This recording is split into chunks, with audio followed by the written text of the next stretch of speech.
Welcome back to Profiles in Caring and our visit today to a very unique hospital in Ethiopia, where a little-known problem in the United States is finally getting our attention, as it should.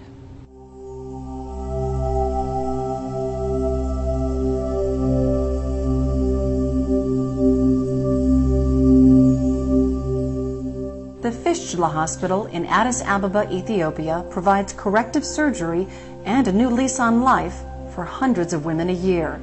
Women with catastrophic childbirth injuries who leak urine and have nowhere else to go. It's the poor, it's the uneducated, and so they have been forgotten. So when people like you come, it's great. Let me show you around.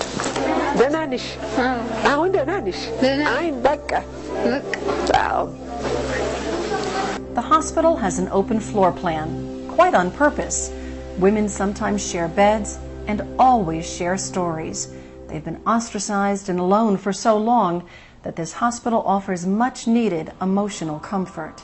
Only they can really understand what they've been through. And that helps the healing, even though they need psychiatric care, some of them.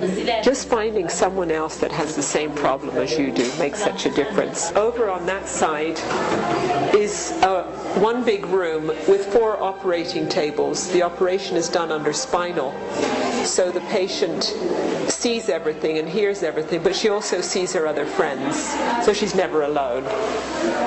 Every procedure we do with other people around, because that loneliness is so tragic for her. And most of the workers and nurses here are former fistula patients themselves. A few women have even gone on to medical school and have returned here to perform these surgeries.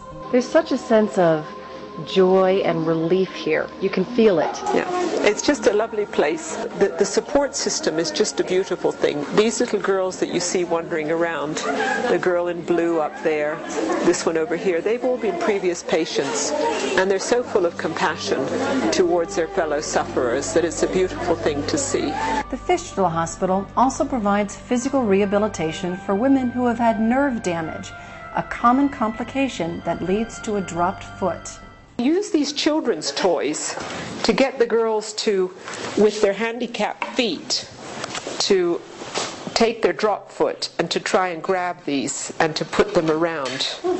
And when you've got a drop foot, that means you're walking like this. So they have to, the little girl you took a picture of up there. Girls also get an education and some job training. And this is our classroom for teaching. And we've got 2 of our teachers here. We've got Mulunish, who teaches Amharic, and Weziro Zoditu, who teaches needlecraft. And we have some teaching materials. She's busy labeling all the linens at the moment. These are the books that we use for teaching. These are our primers. This one is for Oromifa, and this one's for Amharic. The patients learn about nutrition, sometimes for the first time in their lives. These are what we use, teaching nutrition, and how if you haven't got the 3 legs, you become a broken stool. This is the 3-legged Jimma stool.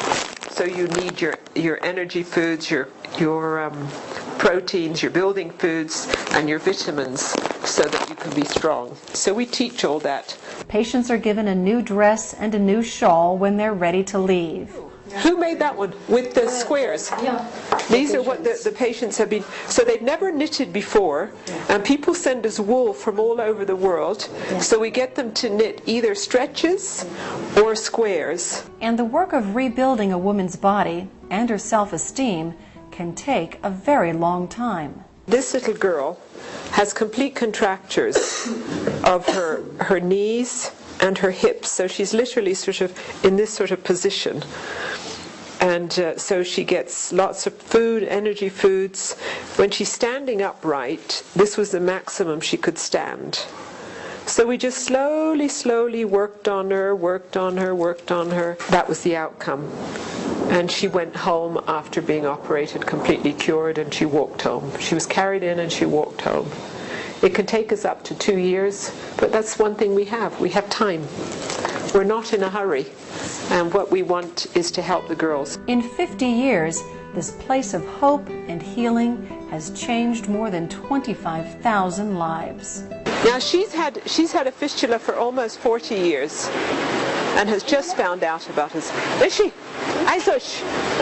At the free. Is she? She was posing for you because she's got a sweet little face.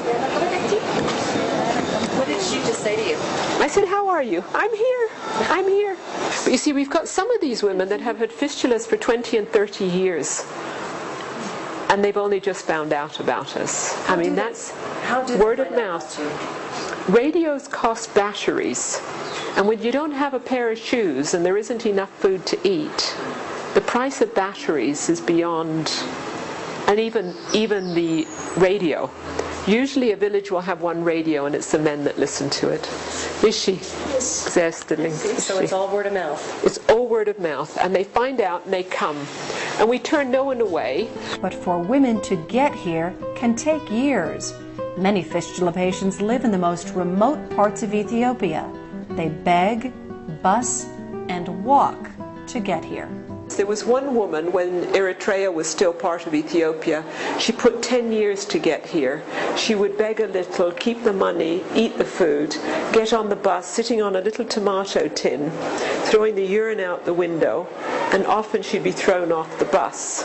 There was another woman from Moyale that took 7 years to get here. She sat and begged until she had enough money. So we feel that there are a lot of women that are not coming. What can you do to make a difference here? And what can the future hold for these women after their surgeries? We'll answer those questions when we come back.